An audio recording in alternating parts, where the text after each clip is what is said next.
Hello बच्चों, कैसे हैं आप सब। Welcome to our Sanskriti Gurukulam school. I am your science expert Ankit sir. बच्चों, now we talk about the question number 1 of this chapter. As already we know that कि हम लोग सेकेंड चैप्टर की एक्सरसाइज कर रहे हैं। सो सेकेंड चैप्टर का question number 1 है, fill in the blanks. The main step of nutrition in humans are. जो मेन स्टेप है न्यूट्रिशन का ह्यूमन्स में, वो कौन कौन से होते हैं। सबसे पहले हम क्या करते हैं, इजेशन करते हैं। Egestion, digestion, absorption, assimilation and egestion. Ingestion means किसी चीज़ को इंजेक्ट करना, अपने अंदर लेना। उसके बाद खाना हम खाते हैं, उसको अपने अंदर लेते हैं, उसके बाद उसको डाइजेस्ट करते हैं, एब्जॉर्ब करते हैं। एसिमिलेट होता है, एसिमिलेट मतलब मेन जो एसिमिलेशन का मतलब होता है, जैसे आपने कुछ खाना खाया, वो एब्जॉर्ब हो गया। एब्जॉर्ब होने के बाद उसका वेस्ट प्रोडक्ट अलग हो जाना और उसके मेन न्यूट्रिएंट्स हमारी बॉडी में एब्जॉर्ब हो जाना। And then after egestion, egestion मतलब हम लैट्रिन जाते हैं, बाथरूम जाते हैं, फ्रेश होने जाते हैं, तो उसमें हमारा वेस्ट प्रोडक्ट है वो एनएस के थ्रू निकल जाता है। Okay student. So next, the largest gland in the human body. Human body में सबसे बड़ी ग्लैंड होती है हमारी liver. What is the meaning of gland? गुर्दा। तो that is liver. The stomach releases hydrochloric acid and dash juices which act on food. Stomach से क्या रिलीज होता है, कौन सा एसिड रिलीज होता है? एंड जूसेस, कौन सा जो villi digestive juice, sorry digestive juice. The stomach releases hydrochloric acid and digestive juice which act on food, जो फूड पर एक्ट करता है। The wall of the small intestine has many finger like outgrowths। जो हमारी small intestines रहती हैं उसमें finger like हमारी उंगलियां हैं। जैसे हम एक पेपर पर अपना हाथ रखें, फिर उस पर पेन अपने फिंगर का डिज़ाइन बनाए, तो हम कैसे बनाएंगे? ऐसे फिंगर लाइक ग्रोथ होती है। तो फिंगर लाइक ग्रोथ होती है, उसको हम क्या बोलते हैं? जो इनर वॉल रहती है, that is known as villi. That is known as villi, VILLI, villi. As already मैंने इसको आंसर्स भी दिए हुए हैं, आपको बहुत अच्छे से देखना है। Amoeba digest its food in the food vacuole. Amoeba digest it. Amoeba क्या होता है? सिंगल सेलुलर ऑर्गेनिज्म होता है, सिंगल सेलुलर एक इंद्रिय जीव होता है amoeba. Digest its food in the food vacuole. Now move on to the question number 2। The statement is true and F is the statement is false. अगर कोई statement सही है तो टी लगाना है, अगर कोई स्टेटमेंट फॉल्स है, गलत है, तो एफ लगाना है। Digestion of starch starts in the stomach. जो स्टार्च डाइजेशन, जो मिठास होती है वो पच जाती है स्टोमक में। ट्रू और false? Is it false? No, starch का डाइजेशन नहीं होता कभी भी। Next, the tongue helps in mixing food with saliva. जो हमारी जीभ है वो हमारा फूड के साथ सलाइवा को मिक्स करती है। इज इट ट्रू और false? That is true. Yes, हम कुछ भी खाते हैं तो हमारी लार भी उस खाने के साथ में हमारी बॉडी में प्रेजेंट होती है, इंटरनली जाती है। The gall bladder temporary stores bile. जो गॉल ब्लैडर रहते हैं वो बाइल जूस का सिक्रेशन करता है, बाइल जूस को प्रेजेंट करता है, स्टोर करके रखता है। दैट इज ट्रू, सही है, बिल्कुल is true. The ruminants bring back swallowed grass into their mouth and chew it for some time.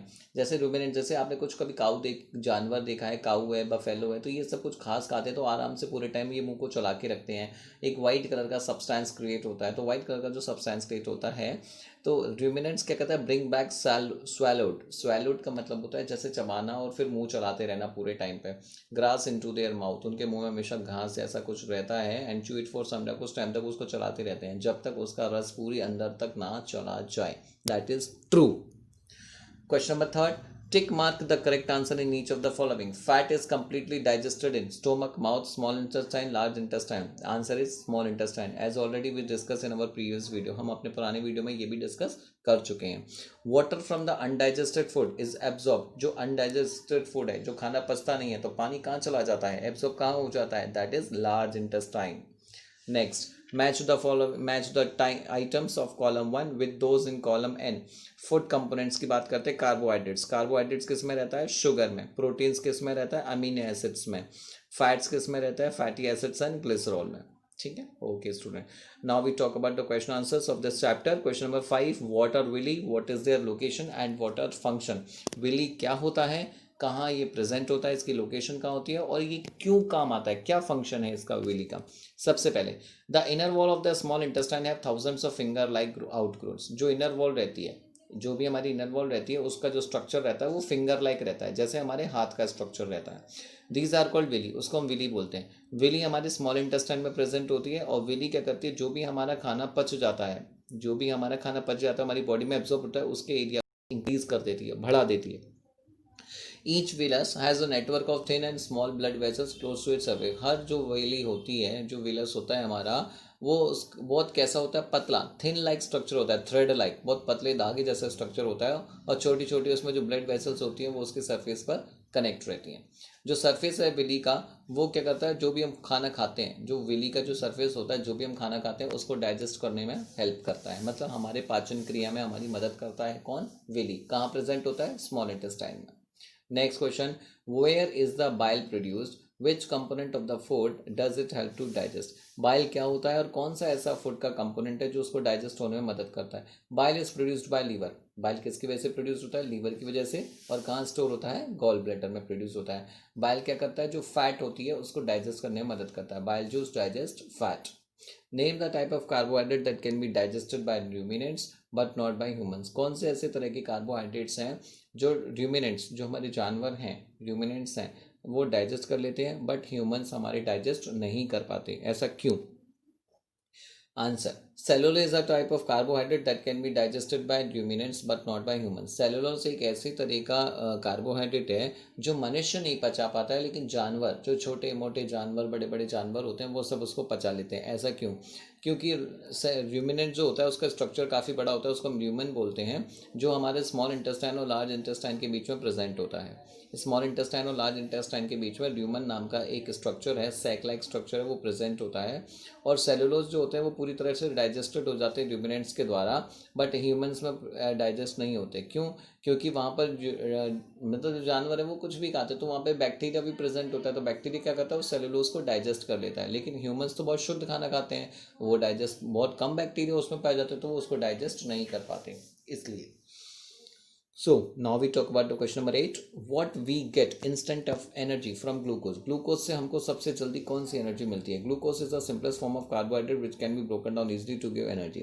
हाँ, अगर हमारी बॉडी में धूप है, पसीना निकल गया, हमको चक्कर आने लगते हैं, तो सबसे पहले अगर हम जाते हैं घर पे तो मम्मी कहती है ग्लूकोज का पानी। क्यों? क्योंकि ग्लूकोज एक इंस्टेंट एनर्जी देता है, हमको तुरंत एनर्जी देता है। शक्कर का पानी तुरंत हमारे को एनर्जी देता है, कार्बोहाइड्रेट्स हमारी बॉडी में प्रोड्यूस करता है, जिसकी वजह से हम लोग एनर्जाइज्ड हो जाते हैं। सो ग्लूकोज को हम इंस्टेंट एनर्जाइजर भी बोलते हैं। So we can call as instant energiser. Okay student, now question number 9, which part of the digestive canal is involve in absorption of food. कहाँ खाने का एब्जॉर्प्शन का होता है? स्मॉल इंटेस्टाइन में। Chewing of food, buccal cavity, खाना दांतों से चबाते हैं। Killing of bacteria, stomach. Complete digestion of food, small intestine. Formation of faeces, large intestine. Question number 10, write one similarity, एक समानता और एक अंतर बताइए। Nutrition in amoeba and human beings. मतलब एक अंतर बताइए और एक आपको समानता बतानी है। मतलब one similarity and one difference आपको बताना है अमीबा एंड ह्यूमन बींग्स के बीच में। सिमिलैरिटी क्या है? Both amoeba and human use digestive juices to digest food. खाने को पचाने के लिए दोनों के अंदर डाइजेस्टिव जूस का प्रेजेंट होता है, अमीबा हो चाहे ह्यूमन बींग्स हो। याद रखिए, अमीबा यूनिसेलुलर है और ह्यूमन बींग्स मल्टी सेलुलर है। मल्टी का मतलब ह्यूमन बींग्स में बहुत सारे तरह के सेल पाए जाते हैं, लेकिन अमीबा में एक ही सेल होता है जो उसके खाने को ही पचाता है, उसको चलने में, फिरने में, दौड़ने में, भागने में, सब में मदद करता है। बट ह्यूमन बींग्स में खाना पचाने के लिए अलग सेल, दिमाग चलाने के लिए अलग सेल, हाथ पैरों का मूवमेंट करने के लिए अलग सेल, ब्लड सर्कुलेशन करने के लिए अलग सेल, हार्ट को पंप करने के लिए अलग सेल, इसलिए उसको मल्टी सेलुलर बोलते हैं। तो ह्यूमन बींग्स क्या है? मल्टी सेलुलर, और अमीबा क्या है? यूनिसेलुलर। नाउ डिफरेंस की बात करते हैं। Human needs to chew food. मनुष्य को क्या ज़रूरत है? खाने को चबाने की। लेकिन अमीबा क्या करता है? वहाँ पर कोई चबाता नहीं, वो तो सीधे डायरेक्ट उसको अपने अंदर ले लेता है खाने को। Okay student, now question number 3, match the items of column 1 with suitable items in column 2। Salivary glands. Salivary glands में क्या है? सबसे पहला ए, सलाइवरी ग्लैंड्स का आंसर रहेगा सलाइवा सीक्रेशन, लार का जनरेशन करना। हमारे मुंह में लार प्रोड्यूस होती है बच्चों, और लार से क्या होता है? हमारा खाना खाने के संग में लार मिल जाती है और हमारी बॉडी के अंदर चली जाती है। Now B, stomach. स्टोमक का आंसर एसिड रिलीज। पेट में क्या होता है? गैस बनती है, एसिड का रिलीज होता है। Next third is bile juice secretion. Liver क्या करता है? बाइल जूस का सीक्रेशन करता है जिससे खाना पच जाए। रेक्टम क्या होगा? रेक्टम हमारा, देखिए रेक्टम के बच्चों दो आंसर हैं। रेक्टम एक तो अनडाइजेस्टेड फूड, जो खाना पचता नहीं है उसको बाहर भी निकाल देता है, रेक्टम के थ्रू हम उसमें मतलब सिक्रेशन हो जाता है, स्टोरेज। मतलब रेक्टम का कनेक्शन किससे होता है, हमारे एनस से कनेक्शन होता है, एनस जिसके थ्रू हम लैट्रिन जाते हैं, वो होता है हमारा एनस पार्ट। और रेक्टम सबसे पहले जो भी हमारा वेस्ट प्रोडक्ट होता है वो कहाँ पर स्टोर होता है, रेक्टम में स्टोर होता है। और थर्ड एक answer, releases of faces, release of faces मतलब गंदगी को रिलीज करने के लिए एक जगह जहाँ से गंदगी स्टोर होकर रिलीज हो जाए, that is rectum. And next E small intestine, small intestine आपका रहेगा digestion is completed, small intestine में आपका पूरा फूड का डाइजेशन होता है। लार्ज इंटेस्टाइन, लार्ज इंटेस्टाइन का मतलब absorption of water. Now, question number third and the last question of this chapter. Can we survive only on raw leafy vegetables grass? क्या हम पेड़ पत्तियों इन पर सर्वाइव कर सकते हैं, ग्रास घास पर सर्वाइव कर सकते हैं? बताइए। No, because to live a healthy life, क्योंकि हमको हेल्दी लाइफ जीने के लिए we need a complete balance of all nutrients. Human beings को अगर कंप्लीटली बैलेंस डाइट चाहिए तो हमको अलग और भी कई तरह के न्यूट्रिएंट्स की रिक्वायरमेंट रहती है, ज़रूरत पड़ती है। अगर हम घास पेड़ पौधे ये सब खाएंगे तो इसमें सेलुलोज तो प्रेजेंट होता है, बट योर ह्यूमन बींग्स क्या करता है, सेलुलोज को डाइजेस्ट नहीं कर पाता, और जो र्यूमिनेंट्स रहते हैं वो सेलुलोज को डाइजेस्ट कर लेते हैं। So we can't survive only on raw, raw मतलब ये गंदा मटेरियल्स, लीफी पत्तियों वाला, वेजिटेबल्स सब्जियां एंड ग्रास। बेटा ये एक वर्ड आप करेक्ट कर लेना, GRAFS लिखा हुआ है, that is not GRAFS, that is GRASS। Okay, so हम कभी भी रॉ मटेरियल्स चाहे लीफी हो वेजिटेबल ग्रास हो इस पर सर्वाइव नहीं कर सकते। हमको सर्वाइव करने के लिए we need a proper nutrition, we need a balance diet, हमको एक बैलेंस डाइट की ज़रूरत पड़ती है। So these are all the exercise of this chapters and some more questions also that I will give you one worksheet also. आपको ये worksheet जो मिली है फ्रॉम योर स्कूल्स, तो you need to paste this worksheet in your notebook very neatly and tidy, and please learn also this worksheet.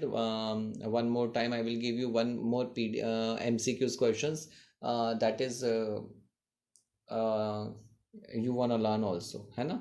Okay students, thank you, stay home, stay safe, घर पे रहिए, सुरक्षित रहिए, और please keep studying, please studying. आप ये मत सोचिए कोरोना चल रहा है एग्ज़ाम नहीं होंगे, आपके एग्ज़ाम्स भी होंगे। Okay students, so please keep studying. Thank you, stay home, stay safe, thank you.